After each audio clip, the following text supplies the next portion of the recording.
a long line of important women, the F word and a tomato. Hold on to your X chromosomes. Today's Meet the Germans is all about women.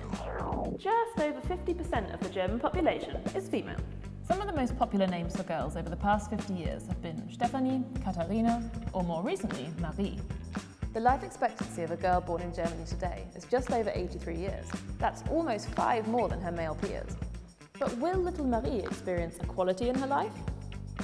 Ich bin Alexandra Oll und ich habe 9 Jahre lang für das feministische Magazin Emma gearbeitet. Wie geht es dir als Frau in Deutschland heute? Ich empfinde das natürlich einerseits als totales Privileg, weil ich immer die Gelegenheit hatte, meine Träume zu verfolgen. Gleichzeitig hat man aber trotzdem als Frau in Deutschland das Gefühl, dass man sich in so einem Loop befindet, was bestimmte Themen angeht. Da ist sie ja wieder, so die Hausarbeit, da ist sie ja wieder die Unterrepräsentanz von Frauen in der Politik. Was auch viele nicht wissen, ist, dass wir in Deutschland ein wahnsinnig rückständiges Abtreibungsrecht haben zum Beispiel. Es hat mit der Politik zu tun, die Versprechungen macht, die sie vielleicht am Ende nicht einlöst. Es hat mit Frauen zu tun, die lernen müssen, ihre Rechte einzufordern, und es hat mit Männern zu tun, die begreifen müssen, dass sie einen Teil ihrer Macht abgeben müssen, wenn sie in einer gleichberechtigten Welt leben wollen.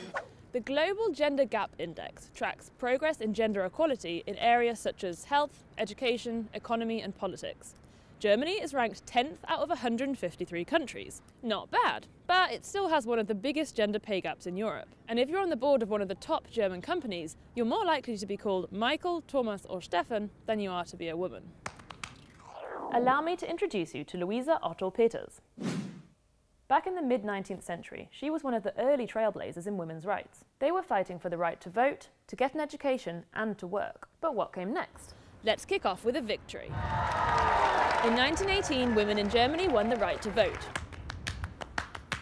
Under the Nazis, women were pushed back out of political life and encouraged to have large families. A Cross of Honour was even awarded to especially productive mothers. Bronze for 4 children, silver for 6, and gold for 8. Men and women shall have equal rights. That became part of the German constitution in 1949. Largely thanks to the campaigning of politician Elisabeth Selbert. She became known as one of the mothers of the German Basic Law. The end of the 60s saw civil unrest ripple across the globe. Women in Germany became fed up of being treated as assistants on the sidelines of a social movement. Remember that tomato from the beginning? At a meeting of the Socialist German Student Union, Sigrid Rüger had had enough. She started launching tomatoes at the men on stage. This action ended up being a catalyst for the female students to get organised. In 1971, having an abortion could land the woman and her doctor in jail for up to 10 years. That's why this magazine cover shook the country. Hundreds of German women, including some household names, declaring, "We've had an abortion." The second wave of feminism in Germany went on to put all sorts of topics on the agenda, such as wages for housework, violence against women and children, female sexuality, and discrimination against gay women. The reunification of Germany showed just how different women's situations had become in the West and in the East. Women in the East often went to work full-time, and there was a good childcare system in place. Whether or not you can call that emancipation when it was more or less forced by the state is arguable. And of course, they were still expected to deal with the kids and the housework. But the effects of this time can still be felt today. The gender pay gap is smaller in the East, and women in the East are more likely to hold top positions. And now, let's talk about sex. Suppressed female sexuality has been a feminist issue for decades. As for why, I asked Regine Thören. She used to run an erotic shop for women in Cologne. Ich komme aus der katholischen Erziehung, in der Lust wenig zum Thema gemacht wurde. Und ich glaube, dass wir hier auf jeden Fall im Christentum durch die Kirche da sehr geprägt sind. Das ist ein Jahrtausenderbe. Wir waren die Bedienerinnen der Männer, und über die eigene Lust etwas zu erfahren, das ist neu. Das gibt es noch nicht so lange. Sind die Frauen in Deutschland sexuell befriedigt?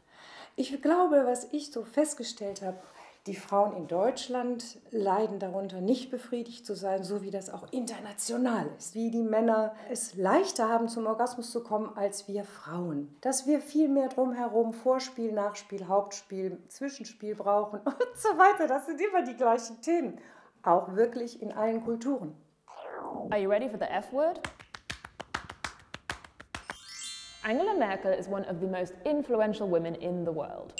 She has said that gender equality is logical, and yet she was never keen to label herself a feminist.